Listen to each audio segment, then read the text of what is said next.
본 방송에서 제공하는 투자 정보는 투자 판단에 대한 조언입니다.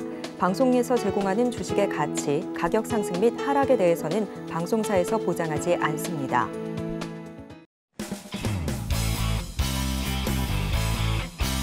시청자 여러분 안녕하십니까? 깊이 있는 인사이트로 여러분들의 투자를 잘 이끌겠습니다. 저는 강관우입니다. 지난 한 주 우리 증시나 미국 증시나 힘 좀 써본 한 주였습니다. 미국 연준이 기준금리를 동결하면서 미국 국채금리 강하게 꺾여 내려갔는데요. 미국 증시 환호할 수밖에 없었습니다. 오늘의 차트 보고 가겠습니다. 첫 번째 차트입니다. 첫 번째 미국 국채 2년물 그리고 10년물 국채금리의 추이입니다. 완연하게 꺾인 모습이 나오고 있습니다. 빨간 점선 안에 표시돼 있죠. 국채금리 10년물 5%를 터치하나 싶더니 어느덧 4.57%까지 급락했습니다. 미국 국채금리의 하락, 미국 달러와 약세로 이어졌는데요. 그다음 차트 보겠습니다. 자, 지난 3년간 달러 대비 우리나라 코스피의 주가 지수 추이입니다. 완연하게 서로 역관계에 있습니다. 달러화가 1% 넘게 빠진 약세, 뭐죠? 코스피의 강세로 이어질 수 있습니다. 외국인들이 나갔던 자금들 다시 한국에 돌아올 수 있기 때문입니다.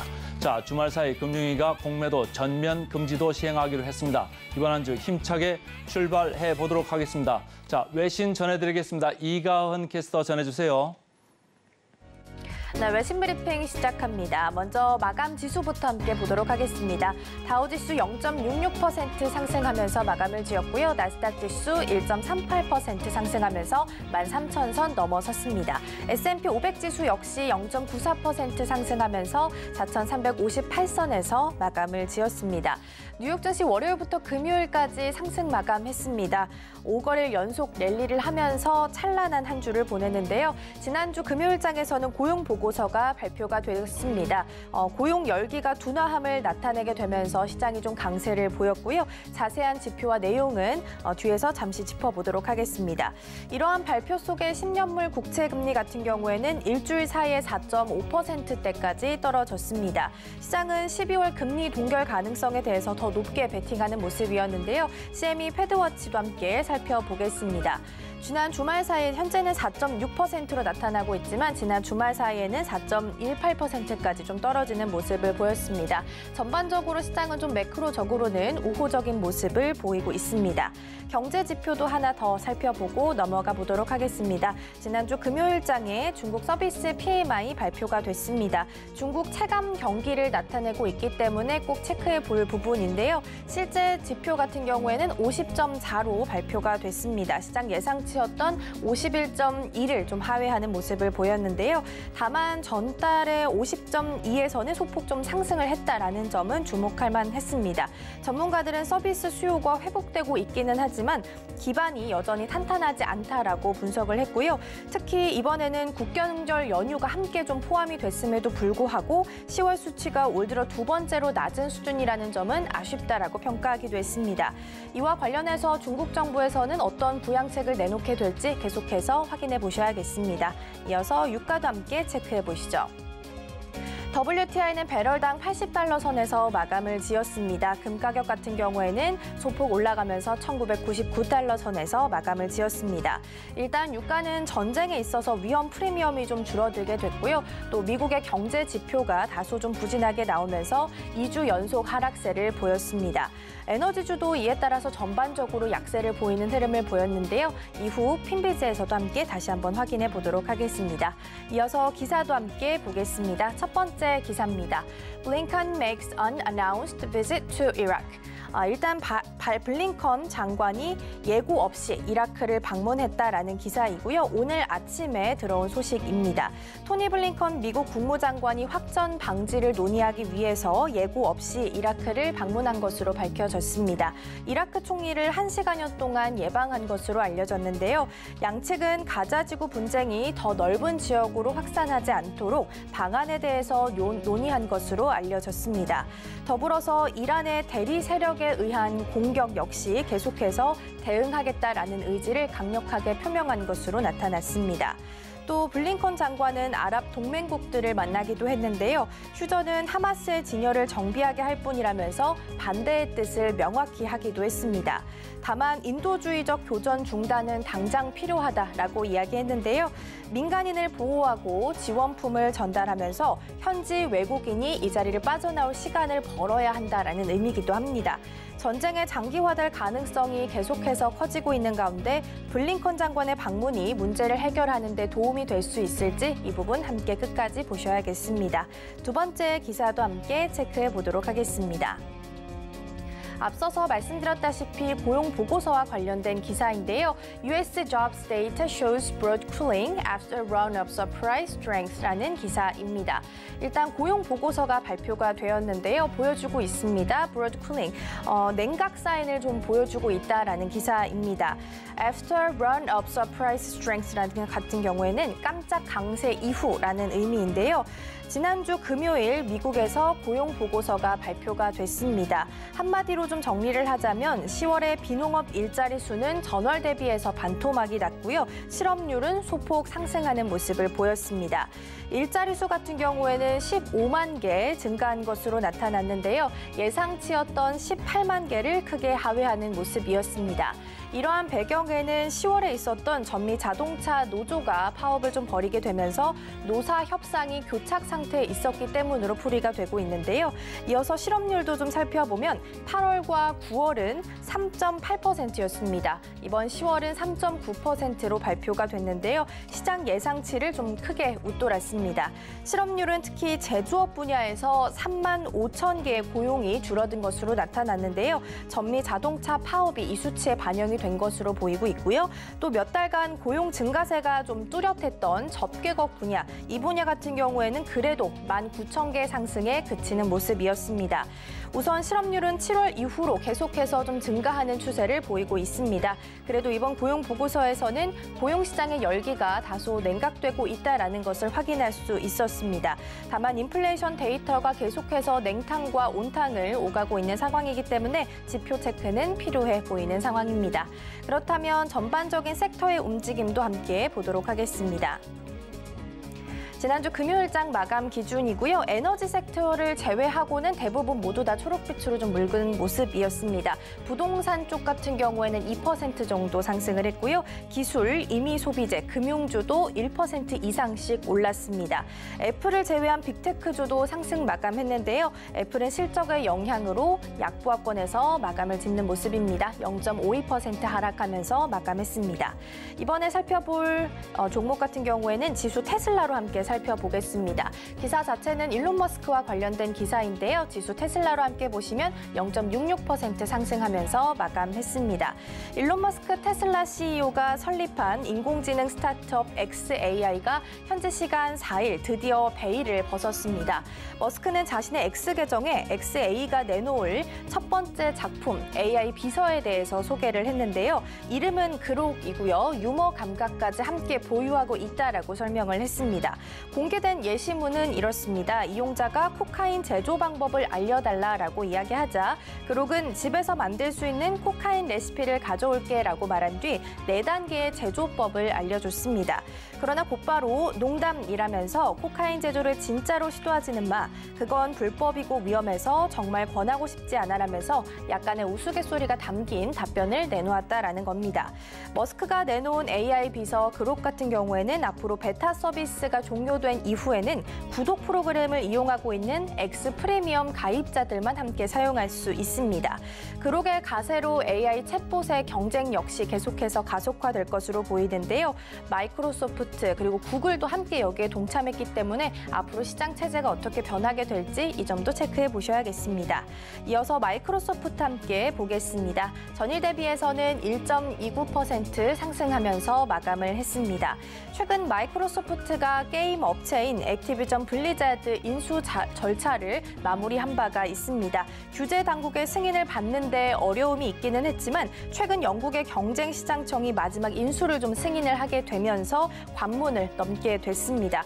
이런 가운데 마이크로소프트의 게임 부문에서 최고 임원을 맡고 있는 스펜서가 직접 블리자드 행사에 참여를 한 모습을 보이게 된 건데요.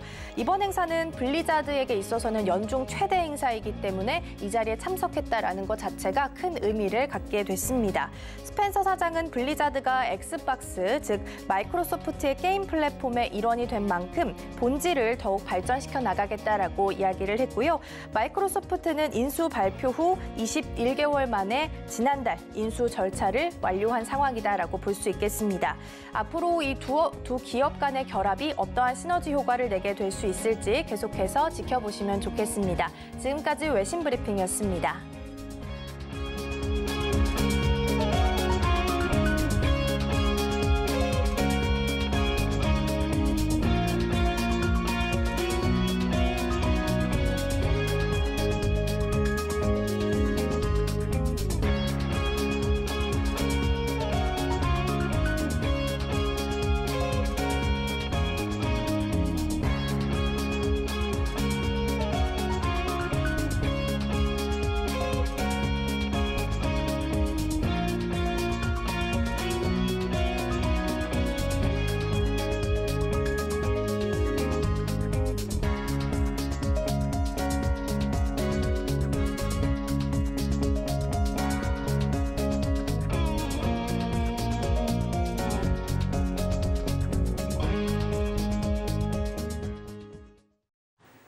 네, 서울경제TV 증시팔 조간 브리핑 시간입니다. 서울경제신문에서 발행한 이슈 전해드리는데요. 어떤 소식이 있을지 하나하나 살펴보겠습니다.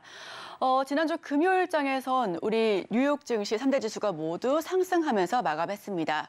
국채 금리가 하락하고 또 기술주가 상승하면서 앞으로 계속해서 연말 랠리를 기대할 수 있을지에 대한 그런 기대감이 계속해서 나오고 있는데요.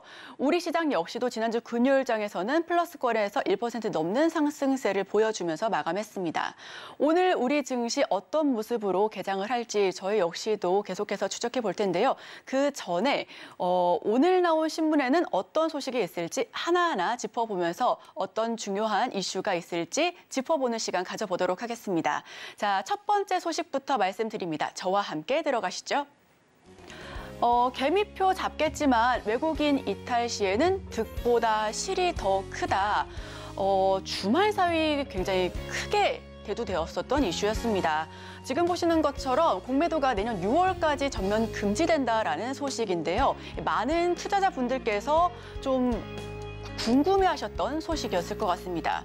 오늘부터 내년 6월까지, 최소 내년 6월까지 공매도가 전면 금지됩니다. 금융권과 정치권에서는 총선을 위한 포퓰리즘 정책이라는 평가 역시도 나오고 있는데요. 이 가뜩이나 불안감이 큰 시장 상황에서 변동성을 더 유발할 수 있지 않느냐라는 우려도 나오고 있습니다. 금융당국은 한국 증시가 외국인 기관들의 공매도 놀이터가 됐다라는 개인들의 끊임없는 지적에도 글로벌 스탠다드라며 공매도 제도를 지금까지 유지해 왔습니다. 다만 지금 앞으로 계속되는 증시 불안정 속에서 공매도가 금지되면 득이 더 클지 혹은 실이 더 클지 우리도 좀 하나하나 따져봐야 될 텐데요. 화면 하나 좀 더 크게 살펴보겠습니다. 역대 공매도 전면 금지 사례입니다. 2008년 글로벌 금융위기가 한 차례 있었었죠. 또 유럽 재정위기, 이어서 2020년에서 2021년에는 코로나19 위기 역시도 있었습니다. 그 이후에 2023년 오늘부터 내년 6월까지 공매도 관련해서 전면 금지 조치를 내린 건데요. 지금까지는 코스피 200, 코스닥 150, 총 350가지 종목에 한해서 공매도가 일시적으로 가능했었습니다. 다만 앞으로 오늘부터는 전 종목에 한해서 모두 공매도가 금지되는 그런 조치를 취했습니다. 공매도라는 거는 주식이 하락할 거를 좀 베팅하면서 예를 들어 한 주에 10,000원짜리 주식을 제가 지금 가졌습니다. 그런데 이 주식이 6,000원으로 하락하게 되면 6,000원만 갚아도 되기 때문에 즉 4,000원의 차익이 생기는 건데요. 주식시장에서는 유동성을 공급하고 변동성을 줄이는 순기능이 있어서 전 세계에서 대부분 지금 현재 공매도를 허용하고 있습니다. 다만 국내 주식시장에서는 개인 투자자들에게 굉장히 불리한 제도였는데요. 기관, 외국인 담보 비율은 105%, 대차 기한이 없습니다. 반면에 개인은 담보 비율 120%고 상환 기간 역시도 90일 차이로 굉장히 차이가 크기 때문에 개인 투자자들에 있어서 굉장히 불리했었던 제도였는데요. 최근 글로벌 투자은행 두 곳이 시장에서 불법 공매도를 하다가 적발된 것도 공매도 금지 조치의 하나의 원인으로 꼽히고 있습니다. 다만 이는 앞으로 내년 MSCI 선진국 지수 편입을 사실상 포기한 셈이 될 것이기 때문에 앞으로 외국인 투자자 유치가 좀 사실상 좀 어려워지지 않을까라는 그런 불만 역시도 나오고 있습니다. 최근까지도 금융당국에서는 공매도가 글로벌 스탠다드라면서 계속해서 이 공매도 제도를 유지할 것을 입장을 고수해 왔었는데요. 갑작스럽게 나온 소식이기 때문에 내년 총선을 위한 포퓰리즘 정책이 아닐까 하는 그런 불만 역시도 볼멘 소리가 나오고 있습니다. 총선 앞두고 표심 잡기를 지적하고 있는데 다만 금융당국에서는 기울어진 운동장에 대한 정상화 노력을 앞으로 계속해서 해나갈 것이다라는 의견과 함께 이러한 부분이 우리 개인 투자자들이 계속해서 주식시장을 조금 더 안정적으로 투자하는 데 있어서 조금 더 좋은 쪽으로 변화해 나갈 것이다라는 긍정적인 소식까지도 전해드렸습니다. 지금 고금리 장기화 그리고 이팔 전쟁 등으로 변동성이 커진 상황에서 외국인 자금이 썰물처럼 빠져나갈 경우에 환율 역시도 좀 부정적으로 변하지 않을까라는 우려 역시도 공존하고 있는데요. 앞으로 오늘부터 공매도가 전면 금지되기 때문에 오늘 역시 지금 개장 직후의 증시 역시도 좀 계속해서 저희가 지켜봐야 될 것 같습니다. 앞으로의 주식시장 어떻게 변화할까요? 저희 주식시장 향방 역시 서울경제TV와 끝까지 함께해 주시길 바랍니다. 자, 그렇다면 다음 소식으로 전해가겠습니다. 두 번째 소식, 뉴진스처럼 될래, K-팝이 밀고 중소기업이 끌었다. 저 역시도 K-팝 스타들, 다양한 스타들의 메이크업을 따라해본 적이 있는데요. 지금 우리나라 국내뿐만 아니라 해외에서도 인기가 크다 합니다. 지금 미국으로 수출된 K 화장품 규모가 2019년에는 이 4억에서 지금 2023년 7억만까지 훌쩍 그렇게 달러가 기준으로 엄청 크게 상승했는데요. 화장품 월별 미국 수출액을 보면은 2023년 1월부터 지금 현재 최근 9월까지 계속해서 점차적으로 고점을 높여가고 있었습니다. 앞으로 계속해서 K 화장품 주목해 보시면 좋을 것 같은데요. 최근 중국 소비와 관련해서 내수 소비재로 인해서 카지노, 화장품, 백화점 전반적으로 큰 상승세를 기대했었습니다. 생각한 것보다 큰 상승률은 보이지 않았었지만 그래도 K 화장품에 대한 위력과 앞으로의 전망은 긍정적으로 평가받고 있습니다. 피부가 너무 좋아졌다, K 화장품 너무너무 좋다 하는 그런 외국인 유튜버들로 인해서 입소문과 SNS로 K 화장품의 위력이 더욱더 커져가고 있는데요. 미국 시장, 유럽 시장 등에서 국외에서 큰 인기를 얻고 있습니다. 사실상 이전에는 중국과 일본 등 아시아 쪽에서만 계속해서 수출을 총력을 다했다라고 하면은 지금은 오히려 아시아보다는 북미와 그리고 유럽 쪽에서 큰 수출을 기대하고 있는데요. 아시아권과 달리 서구권에선 우리와 좀 피부 타입이 다르기 때문에 서구권에서도 먹힐까 하는 그런 우려가 있었지만 굉장히 크게 먹혀 들어가고 있습니다. 프랑스, 캐나다 등과 같은 점유율 경쟁을 벌이면서 점점 우상향하는 기조를 이어가고 있는데요. 앞서 지난해 5월과 올 4월에도 각각 점유율 17%, 18%로 1위에 올랐지만 20%를 넘긴 것은 지난 7월 이후에 처음이다라는 평가 잇따르고 있습니다. 미국에서 양호한 성과를 보이는 한국 화장품 브랜드들은 주로 스킨케어 제품들입니다. 지난 코로나19 팬데믹 시기에 마스크 때문에 피부 트러블 우리 역시도 겪었는데요. 외국인이라고 해서 다르지 않았습니다. 그때 당시에 피부 트러블이 굉장히 많아졌기 때문에 K 화장품이 트러블도 개선이 되고 또 가성비가 좋다라는 그런 입장이 나오면서 계속해서 K 화장품에 대한 인기가 많아지고 수출 역시 효자 품목으로 지정이 되고 있습니다. 한국 아이돌을 선망하는 젊은 층에서 K-뷰티 소비에 긍정적으로 밝혀지고 있고요. 또 아모레퍼시픽 같은 경우에는 한류를 적극적으로 활용해서 북미 지역을 시작으로 BTS와 협업해 계속해서 미국 점유율 시장을 높여가겠다라는 의견까지도 보여주고 있습니다. 7월 점유율 첫 20%를 넘기면서 1위를 차지했고요. 앞으로 계속해서 이 1위 자리를 지켜낼 수 있을지가 관건입니다. 스킨케어 제품 가성비템에 대한 입소문이 굉장히 많이 나가고 있고요. 스킨케어뿐만 아니라 색조 화장품 역시 인기입니다. 때문에 우리 많은 투자자분들께서 색조 혹은 이 화장품 OEM, ODM 관련주 역시도 관심이 높은데요. 클리오, 조선미녀 등 중소기업 약진에 아모레퍼시픽 등 대기업도 진열을 재정비하고 있다는 소식까지도 전해드립니다. K컬처 마케팅으로 북미 지역을 공략하고 있다는데 앞으로 우리 영화와 드라마 등에서 계속해서 이런 부분들이 좀 더 부각이 되면서 K화장품 북미 지역, 유럽 지역으로의 수출 앞으로 계속해서 지켜보셔도 좋을 것 같습니다. 자, 그럼 다음 소식으로 넘어가 보겠습니다. 세 번째 소식 화면을 통해서 살펴보겠습니다. 전기차 뜨자 팔라듐 ETF 날개 없는 추락. 사실 최근에 이팔 전쟁 장기화 그리고 고금리 장기화 기조 등으로 주식시장보다는 금, 은과 같은 대체 안전자산 쪽에서 인기가 굉장히 높아졌었습니다. 글로벌 증시 불확실성이 커져가면서 안전자산 선호도가 높아지고 있었는데요. 금, 은과 함께 3대 귀금속으로 꼽혔던 팔라듐 역시 관심이 집중됐었는데 이 팔라듐을 추종하는 ETF는 고전을 면치 못하고 있다는 소식 전해드립니다. 팔라듐 물량 대부분이 자동차 촉매제로 활용이 되는데요. 즉 내연기관에만 활용이 된다는 소식입니다. 이 전기차 전환이 빨라지면서 수요 자체가 줄어들 것이다라는 부정적인 전망이 나왔는데 전기차 시대로 바뀌면서 팔라듐이 첫 희생양이 될 수 있다는 소식 전해드리고 있습니다. 5일 한국거래소에 따르면 올 들어 11월 1일까지 KB스타 팔라듐 선물 가격은 39%, 무려 40% 가까이 하락을 했는데요. 전체 ETF 통틀어서 수익률 꼴찌를 기록했습니다. 팔라듐은 구리 원석에 포함된 희귀 금속인데 금속 같은 경우에는 귀금속이 대표적인 안전자산으로 꼽히기 때문에 지금과 같이 증시가 불안정할 때, 변동성이 클 때 많은 우리 투자자분들께서도 관심을 많이 갖고 있습니다.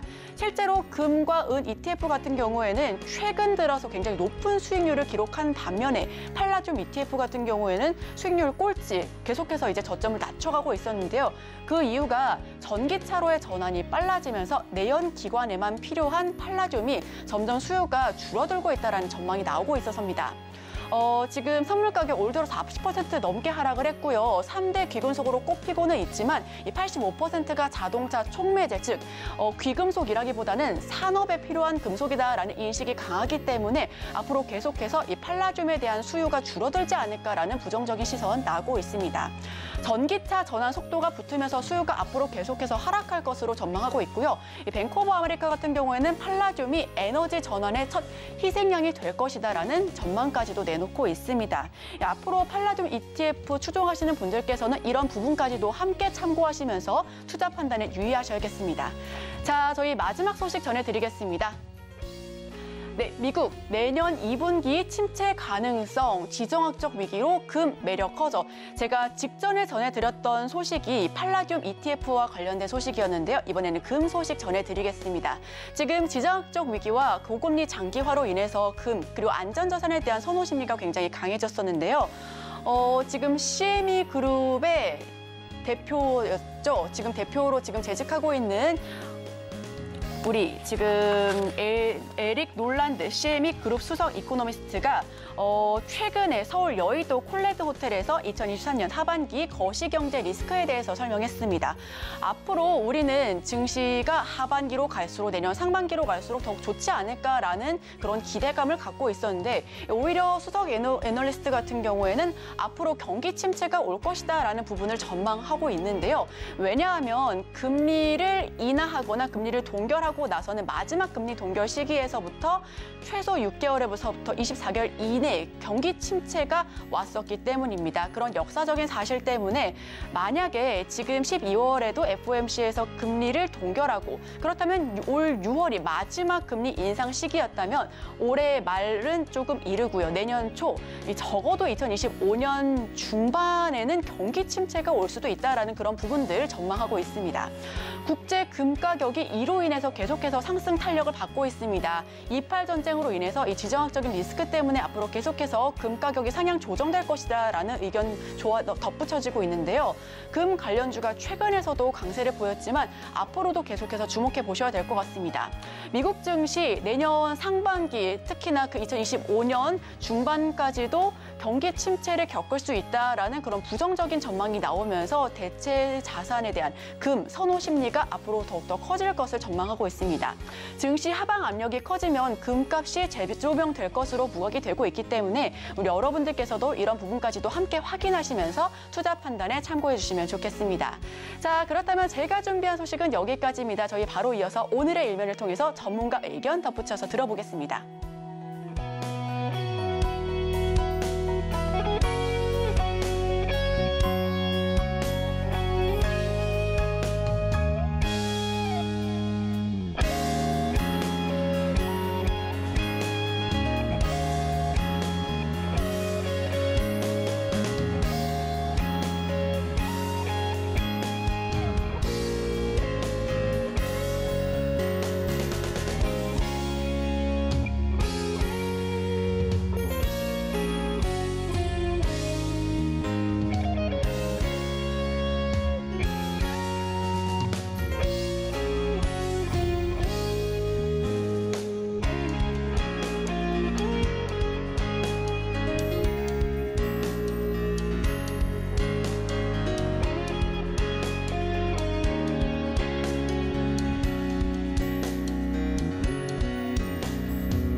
네, 개인 투자자가 아닌 전문가는 장 시작 전 뉴스를 볼 때 어떤 부분에 초점을 맞출까요? 오늘의 일면 헤드라인입니다. 공매도 내년 6월까지 전면 금지 헤드라인 풀어주실 분이죠. 인사이트K 배종찬 소장 함께합니다. 어서 오세요. 안녕하십니까? 네, 소장님. 제가 직전에 주간 브리핑 시간에 이야기를 했는데 이제 전문가 의견까지도 조금 더 덧붙여서 들어보면 좋을 것 같습니다. 네. 헤드라인 풀어주시죠. 네, 일단 중요한 것은 이제 공매도가 내년 6월 말까지 금지됩니다. 뭐 여러 가지 이유가 있습니다. 개미 투자자들은 쌍수를 들어서 이제 환영하는 이유는 그동안 공매도 때문에 역차별을 당했다, 개인들이. 그리고 더군다나 이것을 통해서 주가가 주식시장이 활성화되지 못했다. 그런 불만을 계속 가져왔었는데 뭐 이게 이제 경제적인 이유도 있을 테고 일견 또 내년 총선을 앞두고 1,400만 개미 투자자들의 여론을 좀 수렴하는 그런 뭐 정치적 이유도 있는 것으로 해석이 되고 있습니다. 그런데 일단 공매도라는 게 조간 브리핑 시간에도 이미 설명을 드렸지만 화면 한번 보시죠. 일단 뭐가 가장 크게 문제가 됐냐면 이복현 금융감독위원회 위원장도 얘기를 했지만 불법 공매도가 계속 늘어나고 있다. 그러니까 적발 제재 건수를 보면은 이게 불법이다. 공매도는 우리가 합법적인 투자 방법입니다만 불법 공매도 때문에 도저히 안 되겠다. 공매도 자체를 한시적으로 금지해야 되겠다. 이런 게 있고 가진 그 액수를 보더라도 무려 2023년 1월부터 8월까지가 107억 원이에요. 그러니까 2020년과 비교를 해보면 100억이 더 늘어납니다. 그러니까 이게 도저히 놔둘 수가 없다. 이런 이야기를 하는 건데 물론 우리 시청하시는 분들은 서울경제TV를 통해서 공매도에 대해서 어떤 개념인지 알고 있겠지만 말 그대로 빌려서 매도를 한다. 그러니까 주가가 100만 원이다. 그러면은 빌려서 100만 원에 매도를 해버린 거예요. 근데 자, 그 다음날 주가가 10만 원까지 내려갔다. 예를 드는 겁니다. 그러면 10만 원에 내려갔으니까 10만 원에 사서 주식으로 그냥 갚으면 돼요. 100만 원짜리 주식을 갚으니까 90만 원 차익이 생기는 거죠. 90만이 이익이에요. 90만 원이 내 이익이 되는 겁니다. 그러니까 주식으로 갚는 거니까 빌려서 100만 원에 매도한다라고 하고 주가가 10만 원까지 떨어졌으니까 그걸 사가지고 주식으로 한 주를 갚으면 되니까 90만 원의 이득을 얻는 이게 바로 이제 공매도인데 주가가 내려가는 것을 예상하는 것이기 때문에 전망하고 투자하는 것이기 때문에 아니 주가 자꾸 내려가지 않냐, 주가 일부러 내리려고 그러느냐 이런 이제 비판의 목소리가 높아져 왔던 것이죠. 그래서 우리가 어떤 문제들이 있어 왔느냐라는 것도 어떤 대책이 세워지느냐를 지금 좀 바로 보시면 좋을 것 같은데 그래서 뭐냐면 지금 일단 모든 종목이 아닙니다. 코스피 200하고 코스닥 150에 들어가는 이제 대형주 350개 종목이 이제 공매도가 가능했었는데 이걸 다 금지를 하겠다. 그 다음에 이제 특히 이제 외국인 투자자들하고 기관하고 개인하고 너무 기울어져 있었다. 이 얘기를 하는 거죠. 그러니까 그동안 이 공매도 투자 비중을 보더라도 개인은 2, 그다음에 기관과 외국인 투자자는 98, 말도 안 돼. 이런 얘기를 해왔단 말이거든요. 그래서 이제 어떤 변화가 생기냐면은 개인과 기관 간의 외국인도 마찬가지겠죠. 상환기간 담보 비율 등의 차이에 대한 비판이 있는데 이건 이제 개선하겠다 이거죠. 개인은 상환기간이 90일인데 외국인과 기관은 무제한이다. 담보 비율도 개인은 120%인데 외국인 기관은 좀 더 적죠. 105%. 아까 우리가 조간 브리핑 시간에도 말씀을 드렸던 거예요. 그다음에 공매도라는 건 말 그대로 주식을 빌려야 되는데 빌리지도 않고 불법으로 공매도를 냈다. 이거 도저히 참을 수 없다. 외국인 투자기관의 경우에 그런 일이 발생을 했으니까 공매도하는 그 주문하는 시점부터 바로 빌렸는지 여부를 실시간으로 점검할 수 있는 시스템을 구축하겠다고. 불법 공매도에 대해서는 처벌을 강화하는데 아까 보면 107억 원 과징금이 붙었죠. 그것만으로 안 된다. 이제 전수조사에서 최대 과징금 무관용 원칙. 그러니까 그런 상황인데 이제 투자자들이 제일 궁금한 건 뭐냐면 그러면 공매도 전면 금지하면 주가 올라가냐 이건 모르겠어. 왜냐하면 과거에도 쭉 보면 여러분들 2008년, 2009년에 금융위기죠. 그다음에 2011년은 그냥 재정위기. 여기 머릿속에 다 우리 서울경제 TV 보셨으면 알 거예요. 그다음에 코로나19 위기. 그래서 금지했는데 오른 것 같기도 하고 안 오른 것 같기도 하고 이게 애매해요. 그래서 일단은 지금 글로벌 투자은행을 전수조사한다고 하는데 이게 오를지 어떨지를 모르겠어. 그래서 이 부분을 여러분들은 앞으로 좀 잘 보셔야 될 것 같아요. 그래서 김주현 금감원장하고 그다음에 이복현 금융감독위원회 위원장이 사실은 좀 진땀을 뺐어요. 아주 질문들을 우리 예리하게 좀 해가지고 그런 질문들에 대해 답하기가 쉽지 않은데 일단은 이럴 때 투자 대응을 어떻게 하느냐가 이제 중요합니다. 종목도 소개해드리겠지만 일단은 올해 4월 달에 보면은 차액 결제 거래 여러분들 아시고 CFD 많이 들어보셨죠. 그래서 문제가 많았죠. 근데 그때 투자됐던 종목들을 보면 공매도가 금지된 종목인데도 불구하고 주가가 급상승했잖아요. 결국 사기 문제가 발생했잖아요. 이 이야기는 뭐냐면 공매도 금지한 거하고 그럼 뭐 주식시장이 아주 투명해지느냐고는 또 좀 다른 차원 아닌가 이런 이야기가 나올 수 있고요. 그다음에 우리 이소연 앵커가 이야기했지만 이게 우리가 큰 문제인가 내년에는 우리가 선진국 지수에 편입이 돼야 되는데 MSCI가 공매도 우리 전면적으로 요구하는데 안 해? 그러면은 이게 자칫 우리 자본시장이 갈라파고스화 되는 것처럼 고립화될 수 있다는 게 또 문제입니다. 자, 한번 보시죠.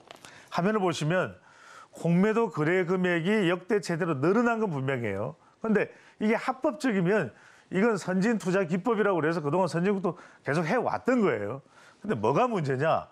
주가가 급등하던 걸 보면 포스코홀딩스나 에코프로비움이나 LG에너지솔루션이나 포스코프침이나 에코프로의 2차전지 관련이죠. 그러니까 이런 주식들이 급등할 때 그래도 급제동을 걸어줬던 것도 사실 어떻게 보면 공매도예요. 공매도에 순기능도 있단 말이에요. 그래서 여러 가지 지금 질문들이 나오는 게 그럼 주가 하락의 주범이 공매도냐? 그럴 수 있을 것 같기도 하고 아닐 것 같기도 해요. 그다음에 공매도 규제가 우리가 다른 나라보다 약한가?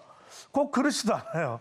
다른 나라도 상당히 규제를 상당히 강하게 세게 하고 있기 때문에 이게 우리나라가 공매도 때문에 주가가 주식시장이 활성화되지 않고 여러 가지 범법행위가 일어난다.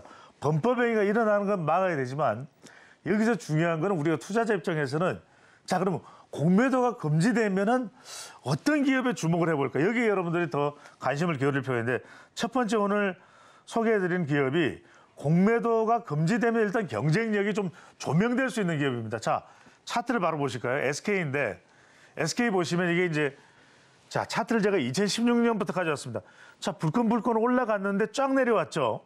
공매도가 상당히 활성화되는 시기가 2022년, 2023년 뭐 이런 시기인데 그러니까 주가가 뚝 떨어졌어요. 최고는 36만 원까지 올라왔던 게 반토막이 나 있죠. 근데 공매도만 없어진다면 SK에 좀 주목을 해볼 수 있지 않을까. 이 SK라는 회사가 SK 주식회사죠. 2017년에 처음으로 투자형 지주사로 전환을 했습니다. 자, 내용을 들여다보면 자기 계열사에 대한 투자도 있지만 첨단 소재, 바이오, 뭐 그린 바이오, 디지털, 2차 전지 다 들어가요. 게다가 이제 첨단 소재 투자 센터에서만 2015년부터 지금까지 경영권 인수도 9건이나 했고 글로벌 조인트 벤처 JV 설립도 4건이나 했고 지분 투자도 5건. 뭔가 성과가 없는 게 아니라 있어요. 그런데 이 주가가 몇 년 사이에 계속 이제 하락해 왔는데 최근 1년 사이에는 보시다시피 급 하락을 해요. 급 하락을 합니다. 이게 좀 공매도하고 영향이 있는 거 아니냐. 당장 성과가 가시적으로 안 나타내니까 기업의 펀더멘털 밸류에이션을 못 본 거 아니냐. 이런 이야기가 나옵니다. 그래서 공매도가 금지되면 적어도 주식회사 SK는 주목해 볼 만하다. 왜? 지주사들이 그동안 떨어졌는데 다른 지주사의 하락폭보다도 이 SK 하락폭이 너무 커요. 그래서 이 부분을 여러분들이 주식회사 SK에 좀 주목해 보실 필요가 있는데 왜 그러냐? 자, SK그룹이 2차 전지 분야에서도 그렇고 자, 어느 것보다 탄탄한 포트폴리오를 그러니까 투자회사예요. 그것도 SK라는 브랜드를 갖추고 여기에 좀 주목을 해보실 필요가 있다는 말씀을 드리고 또 하나가 공매도 때문에 그동안 혼이 좀 많이 났던 기업입니다. 넷마블로 가봅니다. 넷마블로 가는데 넷마블이 공매도 금지로 이제 좀 수혜가 예상될 수 있다. 물론 이제 이건 뭐 개인적 판단이 최종적으로 여러분들이 하셔야 되는 건데 신작 세븐나이츠 키우기도 좀 주목을 받고 있습니다. 자, 한 달이 넘는 가운데 계속해서 좀 주목해 볼 필요. 그동안 좀 갇혀 있었잖아요. 게임이 힘들었잖아요. 그 다음에 이 넷마블이 이 방준혁 의장이 세운 회사라는 여러분들이 다 알고 혼돈하면 방시혁 아니고 방준혁이에요. 네. 그 다음에 2000년 전 세계 이제 모바일 퍼블리싱 기업 가운데에서는 상당히 경쟁력이 주목받는 기업이에요.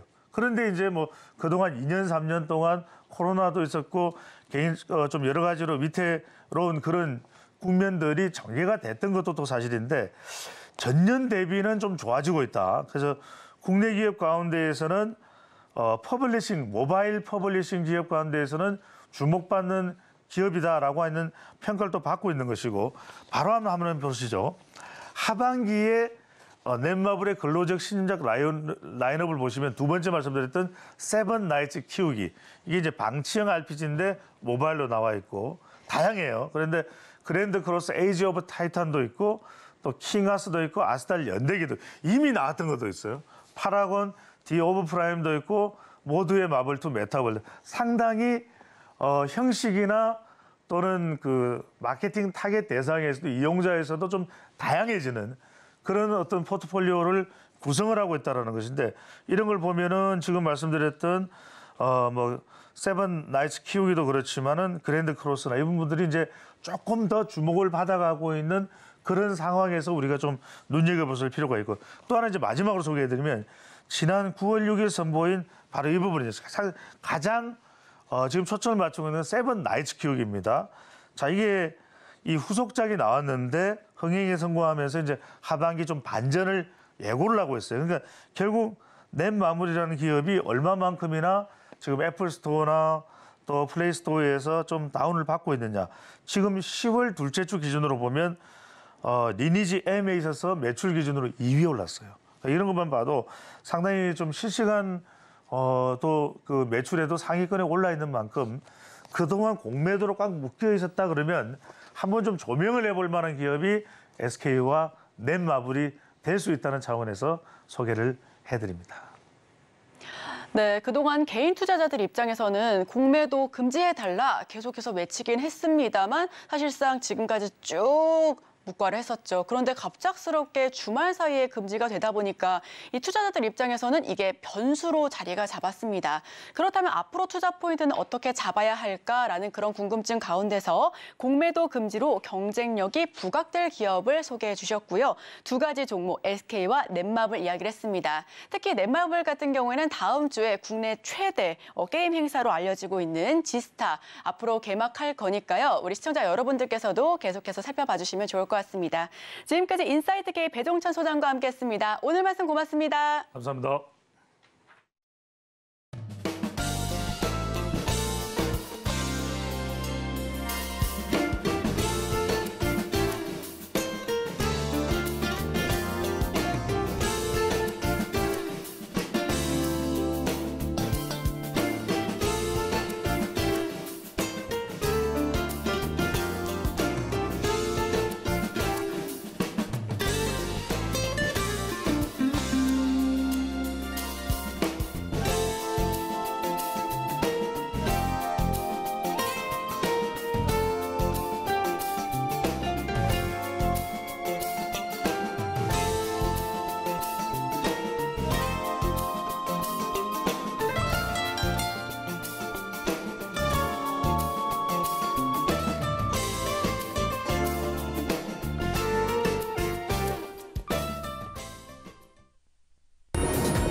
비가 내리고 있는 월요일 아침 8시 반입니다. 매일 아침 8시 반 저희 서울경제TV에서 센티멘털 대 펀더멘털 계속적으로 두 종목씩 말씀을 드려가고 있죠. 오늘도 시작을 해보겠습니다. 오늘은 센티멘털로 네이버 그리고 펀더멘털로 LIG 넥스원 이렇게 두 종목입니다.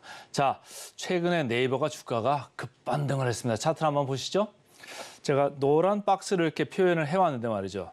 네이버가 어느덧 바닥을 치고 이렇게 올라오고 있다. 네이버만 올라온 게 아니죠. 카카오도 올라오고 카카오 계열사들도 같이 반등을 하고 있습니다. 카카오 관련해서도 상당히 안 좋은 부정적인 뉴스들이 최근에 나왔습니다만은 이게 웬일입니까? 카카오도 오르고 네이버도 이렇게 올랐습니다. 그러면 네이버나 카카오가 오르는 게 이 기업들이 잘해서일까요? 아니면 시장이 좋아졌을까요? 제가 볼 때는 앞에도 물론 이제 이유가 있습니다만 많이 빠진 이유가 있겠죠. 뒤에 그러니까 시장이 조금 변하고 있다. 무슨 얘기냐? 금리가 지금 떨어지기 시작했고 제가 오프닝 멘트에서도 말씀드렸습니다마는 미국 연준이 기준금리를 동결하면서 미국 국채금리가 갑자기 10년짜리가 5%를 찍던 게 4.57%까지 급하게 내려옵니다. 이렇게 되면 뭡니까? 성장주 쪽이 많이 좋아질 수 있다. 이런 생각을 하면서 기관, 외국인들은 급하게 다시 포트폴리오를 재조정을 하고 있는 것 같습니다. 그래서 네이버, 카카오의 급반등이 그런 이유로 있었다고 저는 봅니다. 자, 국채금리 아까 말씀드렸죠.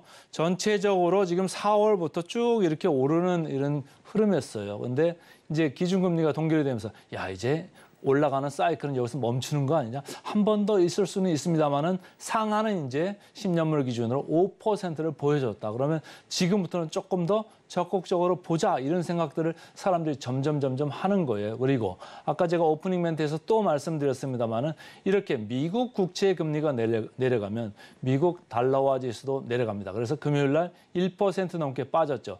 미국 달러화가 약세로 가면 우리나라 코스피는 강세입니다. 우리나라 코스피가 강세라고 할 때 외국인들 자금 다시 돌아오겠죠. 돌아오는데 그럼 뭘 살까요? 개별 주식을 살까요? 시장의 시가총액 상위 순으로 살까요? 시가총액 상위입니다. 그래서 제가 볼 때는 기업도 기업이지만은 시장에서 베타가 높은, 알파보다는 베타가 높은 이런 회사, 대형주를 살 수밖에 없다. 그리고 최근까지 많이 빠진 주식을 먼저 쓸어 담을 수밖에 없다. 이런 얘기고 공매도 얘기가 있습니다만 여기는 막 그렇게 공매도가 큰 데는 아니고요. 그래서 어쨌든 베타 플레이를 외국인들이 할 수 있다. 주식은 먼저 네이버가 먼저 오르기 시작했다. 이렇게 보시면 되겠습니다. 자, 삼성증권에서 리포트가 나왔죠. 어려워도 성장은 지속되고 있다. 어려운 부분은 이 파란 줄이에요. 서치 플랫폼 쪽에서는 이제 검색 쪽에서는 아직 뭐 오래됐잖아요. 그러니까 아직 이게 성장의 또 다른 돌파구 이걸 마련을 못 하고 있는데 커머스 쪽이죠. 이쪽에서 계속적으로 지금 잘 나오고 있다. 광고도 잘 나오고 있고 여기서 이제 유료화하는 이런 것들도 있습니다. 그래서 이런 부분들에서 잘 나오고 있다. 콘텐츠 클라우드 마찬가지죠. 그래서 3분기에 매출은 19% 정도 전년 동기 대비 늘었어요. 그리고 영업이익도 15% 정도 늘었습니다. 그러니까 시장의 기대치에는 어느 정도 부합은 했다. 이게 네이버가 마냥 성장이 죽는 그런 회사는 아니다. 이렇게 말씀을 드리고요. 이 회사가 이제 아무래도 성장을 계속 하려고 보니까 자체 동력을 확보하려는 노력을 계속하죠. 그래서 모바일 앱도 계속적으로 개편을 하고 쇼폼 영상 올라가는 것도 좀 보완을 하고 이렇게 하면서 어쨌든 자체 동력을 계속 유지를 하려고 이렇게 노력을 하고 있고요. 삼성증권은 이 회사가 밸류에이션이 많이 낮아져 있다. 이렇게 생각을 합니다. 그리고 밸류에이션을 볼 때는 앞으로 리레이팅의 가능성도 보는 건데 리레이팅 신사업 쪽에서 나올 수 있다 이런 얘기를 하는 거예요. AI 쪽 최근에 얘기가 많이 있었잖아요. 하이퍼글로바엑스 기반으로 해가지고 B2B 쪽으로 기업 대상으로 한 솔루션 이쪽을 나가면서 돈이 좀 될 거다 이런 얘기인데 3분기에는 여기 이제 아무래도 플랫폼 개발하는데 돈이 많이 들어갔습니다. 그러나 앞으로는 B2B AI 부분에서 좀 좋아질 수 있다 이런 얘기고 B2G 그러니까 비즈니스 투 가버먼트죠. 사우디의 네옴시티 프로젝트 관련해서 디지털 플랫폼을 깔아주는 이런 프로젝트도 여기가 수주를 해가지고 이쪽이 잘 될 가능성이 있습니다. 그러니까 B2B, B2G, AI 이런 쪽에 계속적으로 신사업이 좋아질 수 있다. 이런 기대를 하고 있습니다. 한국투자증권에서는 3분기 얘기를 한 겁니다. 꽉 졸라맨 허리띠 비용 통제를 잘 했다는 거예요. 특히 고정비성으로 나가는 그런 비용을 많이 좀 줄였다. 이런 얘기를 한 거고 비용 절감 효과가 OP의 증가로 나타났다. OP 아까 19% 전년 동기 대비 올라갔다고 했잖아요. 그러니까 OP가 계속 좋아지고 있고 24년에도 이런 여러 가지의 노력의 결과로 수익성 개선은 계속적으로 좋아질 수 있다. 이렇게 얘기를 하고 있습니다. 차트 보시면 마냥 이렇게 흘러내렸죠. 근데 10월 20일 이때를 기점으로 해가지고 올라오고 있습니다. 10월 20일부터 사실 10월 31일까지는 시장은 더 빠졌댔습니다. 시장이 더 빠지는데 이 회사는 바닥을 어느 정도 그 근거를 마련하고 있었죠. 왜냐하면 너무 많이 빠졌기 때문에 그런 거죠. 그러니까 우리가 데드캣 바운스 그런 얘기를 많이 했습니다만은 이 회사는 아직 그 정도로 데드캣 그 정도는 아닌 것 같고 조금 회사가 어느 정도 OP가 15% 정도 늘어나고 오퍼레이팅 마진도 뭐 18%, 19% 이렇게 나올 수 있는 그 저력은 있습니다. 그래서 외국인들 기관이 좀 쌍끌이로 매수하는 게 포착이 됐습니다. 거래량이 좀 늘었죠. 그런데 제가 볼 때는 톱다운으로 봤을 때 알파, 기업 가치, 기업의 내용보다는 베타, 시장의 배팅이 조금 바뀌고 있다. 이렇게 이해를 하시면 더 좋을 것 같습니다. 역사적 밸류밴드 보겠습니다. 상당히 하단에 내려와 있죠. 그러니까 더 내려가고 싶어도 내려가기가 쉽지는 않다. 상대적인 밸류 관점에서 말씀을 드리는 겁니다. 근데 그 절대적인 관점에서 보시죠. 빨간 줄이 네이버거든요. 33.9배입니다. 금년 이익 대비해서 33.9배인데 시장은 얼마죠?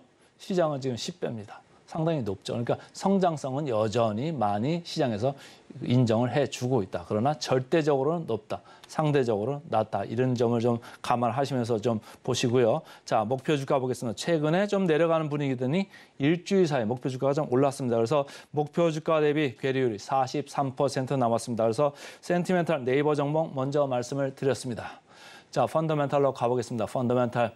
최근에 두 군데서 전쟁이 계속되고 있죠. 러시아, 우크라이나도 되고 있고 이스라엘, 팔레스타인도 계속적으로 지금 확대가 되고 있습니다. 그래서 이런 중동 전쟁 최근에 이슈가 돼가지고 방산주를 계속 보자 얘기했는데 최근에는 한화 에어로스페이스, 한화 시스템, 이 한화 들어가는 이 방산 계열 회사들이 좀 많이 강했었죠. 그런데 LIG 넥스원 여기 이렇게 밑에 처박혀 있는 이런 수준입니다. 근데 제가 볼 때는 펀더멘탈로 봐도 손색이 없다 이런 얘기예요.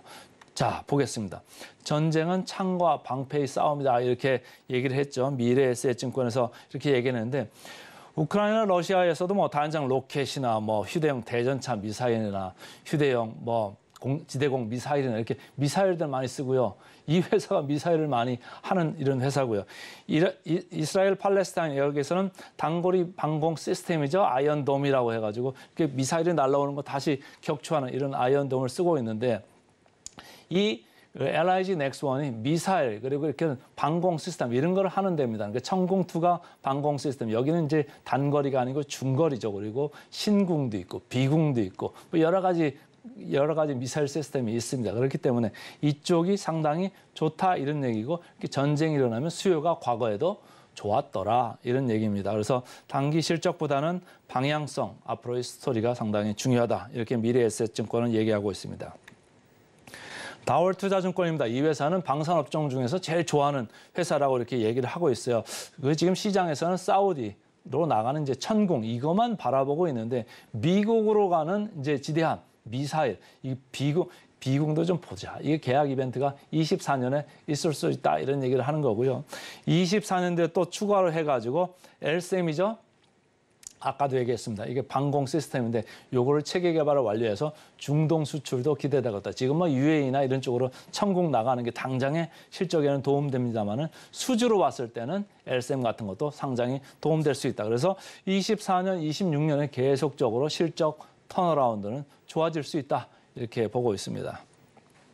차트 보겠습니다. 크게 내린 것도 오른 것도 없었죠. 다른 뭐 한화 계열 주식 오르는 거에 비해서는 크게 오른 건 없지만 탄탄하게 이렇게 받쳐지고 있습니다. 외국인 기관 쌍끌임에서 출연했고요.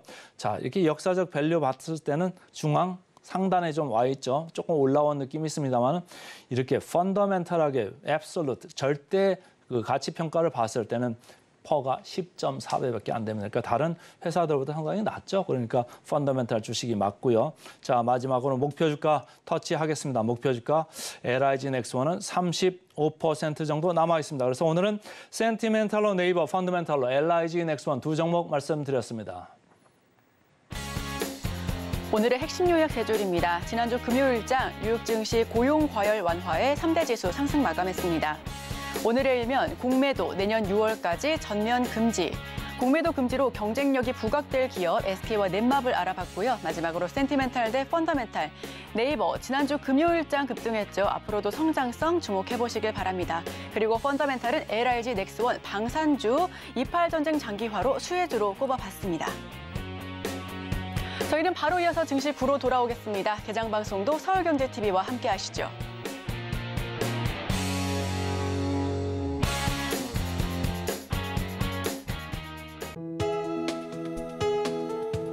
본 방송에서 제공하는 투자 정보는 투자 판단에 대한 조언입니다. 방송에서 제공하는 주식의 가치, 가격 상승 및 하락에 대해서는 방송사에서 보장하지 않습니다.